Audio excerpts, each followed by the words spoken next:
प्रदेश का सबसे बड़ा सामाजिक संगठन सामाजिक सरोकार परिवार हरियाणा आने वाली 1 अक्टूबर को देश के इतिहास की सबसे बड़ी सामाजिक रैली का आयोजन करने जा रहा है। आपको बता दें कि एक बार फिर से बड़े मंच पर जींद जिले के 201 गांव के मेधावी छात्र, अभिभावक और शिक्षणगण सम्मानित होंगे। आज का जो अपना विषय था ये प्रेस कॉन्फ्रेंस की सामाजिक सरोकार परिवार संस्था 2019 से काम कर रही है जींद जिले के एक क्षेत्र में। इस क्षेत्र में सामाजिक सरोकार परिवार संस्था SSP हरियाणा ने अपना पढ़ाई दवाई कमाई जो हर ग्रामीण घर की ज़रूरत है उसके लिए काम किया है।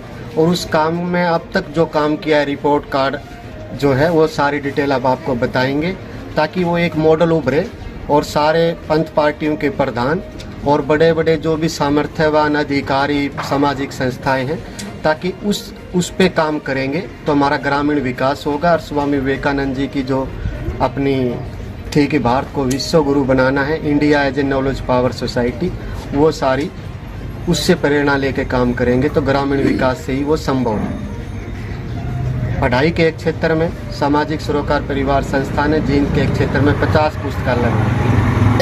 उसके बाद लाडो सरस्वती अवार्ड पढ़ने वाली बेटियों को बूढ़ा खेड़ा लाठर, ब्राह्मणवास और अकालगढ़ की बेटियों को पहली से PhD तक जो पढ़ रही है 100 रुपये हर महीने सम्मान स्वरूप वॉलंटियर हमारे घर घर जाके उनको सम्मान राशि देते हैं। तीसरा ये शक्ति सम्मान समारोह हम करते हैं। इस शक्ति सम्मान समारोह से जो मेधावी छात्र हैं जिन्होंने 10वीं और 12वीं में 75% नंबर से ज़्यादा नंबर लिए हैं उनके अभिभावकों को, ऐसे शिक्षकों को जिसका 10वीं और 12वीं का बोर्ड का रिजल्ट 80% से ज़्यादा आया है। पूरे जींद जिले के 151 गाँव का हमने करा था। अब तक लिस्ट फिर हमारे पास 201 गाँव आगे हैं। उन सब ग्रामीणों के लिए ये शक्ति सम्मान समारोह 1 अक्टूबर को आयोजित किया जा रहा है। सामाजिक सरोकार परिवार संस्था ने अब तक 10,300 लोगों को सम्मानित कर चुके हैं, छात्र, शिक्षक और अभिभावक को। जिनको सम्मानित कर चुके हैं छात्रों को उनका हमारे पास रिकॉर्ड भी है। हम के घर घर गए हैं, उनमें से आज भी ऐसा लगा कि उससे प्रेरणा लेके कि कोई भी बच्चा अपनी पढ़ाई अभी तक जारी किए हुए हैं। कई उसमें से गवर्नमेंट सरकारी नौकरी में चले गए हैं, कई कोई टेक्निकल डिग्री डिप्लोमा करने लग रहे हैं, कई बच्चों का मेडिकल और इंजीनियरिंग में एडमिशन हो चुका है। तो हम ये मानते हैं ऐसे उनका हौसला बढ़ा के इस सम्मान समारोह से ताकि उन बच्चों के, उनके अभिभावकों में, उन बच्चों में पढ़ाई के प्रति ऐसी जागृति आए और कंपटीशन की भावना, प्रतिस्पर्धा की भावना पैदा हो ताकि वो अपने अपने क्षेत्र में आगे बढ़ें और देश समाज के लिए भी काम करें और अपने घर परिवार के लिए रोजगार का भी साधन जुटाएं। तो ये सामाजिक सरोकार परिवार का पढ़ाई का मॉडल था। फिर आ जाते हैं रोजगार का मॉडल। जैसे रोजगार का जो कमाई का जो मॉडल है सामाजिक सरोकार परिवार संस्था का, अब तक संस्था ने जो जितने भी 50 पुस्तकालय हो उनसे पुस्तकालयों से 153 बच्चे सरकारी नौकरियों में जा चुके हैं। हालांकि वो नौकरी अभी छोटी हैं, कोई बैंक क्लरिकल है, पुलिस में है, कांस्टेबल, FCI में छोटे PN या क्लरिकल जॉब है, लेकिन उन पुस्तकालयों में वो सारी पुस्तकें हैं जो IAS, डॉक्टर, इंजीनियरिंग बनने तक की तैयारी के लिए PN से लेके वो सारी तैयारी के लिए उनको फ़ायदेमंद है बच्चों के लिए, विद्यार्थियों के लिए। तो टाइम लगेगा, बड़े बड़े अधिकारी भी उन पुस्तकालय से निकलेंगे। अभी 4 साल हुए हैं तो स्टार्टिंग हुई। दूसरा ये है कि जो बच्चे फिर BTech, ITI, पॉलिटेक्निक ऐसे कोर्सेज, टेक्निकल हैंड स्किल जिसकी है ऐसे कोर्स किए हुए हैं उनको सामाजिक सरोकार परिवार की संस्था से हमारा जितना सामर्थ्य था परामर्श से 2019 में उनकी संख्या 343 थी। अब 3 साल में हम और कर पाए तो अभी उनकी संख्या 503 ऐसे जींद क्षेत्र के बच्चे हैं और आसपास के भी हैं, कुछ जींद से दूसरे सोनीपत जिला में भी कवर कर रहे हैं कुछ उधर के बच्चे। तो ऐसे बच्चे NCR में बड़ी बड़ी कंपनियों में अच्छे पदों पे आज भी नौकरी कर रहे हैं।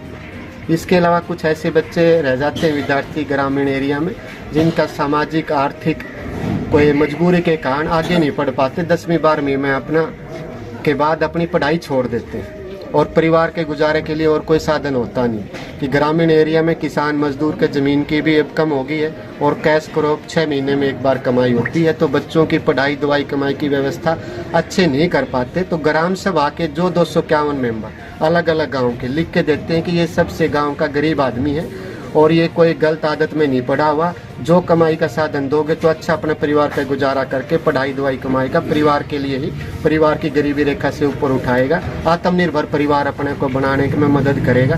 तो उन 7 परिवारों को ऑटो ई रिक्शा दी। वो 7 परिवार के जो जिनके नाम आए ग्राम सभा से, उनके पास ड्राइवर का लाइसेंस था, तो इसलिए उनको ऑटो ई रिक्शा मॉडल दिया। ये एक मॉडल है। बड़ी बड़ी सरकारें, पक्ष पार्टी वाले और बड़े बड़े और सामाजिक संस्थाएं हैं, बड़े बड़े अधिकारी कोई और भी बिजनेस मॉडल दे सकते हैं कि जिससे वो अपने परिवार का आत्मनिर्भर बनाए।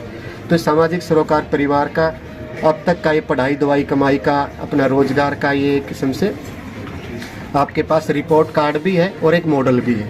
फिर आ जाते हैं हम दवाई वाले पे कि भाई बुजुर्गों के लिए अच्छे अपने शरीर का 80% हिस्सा हर प्राणी के, मनुष्य का 80% हिस्सा पानी से बना होता है। अगर पानी स्वस्थ होगा तो उनको बीमारियों से भी निजात मिलेगी। आजकल गांव में मैं इस प्रोग्राम के टाइम में जितने गांव में किसी गोडा निवाने बैठने गए हैं तो 2 बीमारियों से मौत का कारण मिलता है, जवान जो मौत होती है, या कैंसर या फिर हार्ट अटैक। तो ये सारी चीज़ों के पीछे अच्छे खान पान की व्यवस्था, पीने के पानी की समस्या ही इसका कारण है। तो उसके लिए 3 आरओ प्लांट बड़े बड़े बूढ़ाखेड़ा, लाठर, करसोड़ा और किला जफरगढ़ में लगाए हैं, जिनमें उन ग्रामीणों के अलावा और भी आसपास के गांव के लोगों की पानी की समस्या का समाधान हुआ। ये संस्था के एक मॉडल है कि जितना सामर्थ्य है, छोटी सी संस्था है। लोग तो बड़ी बड़ी पक्ष पार्टियां, उनके पास पैसे की कोई कमी नहीं, सरकारें हैं, तो हो सकता है कि पूरा हरियाणा के हर ग्रामीण एरिया की इस समस्या का भी समाधान कर सकते हैं।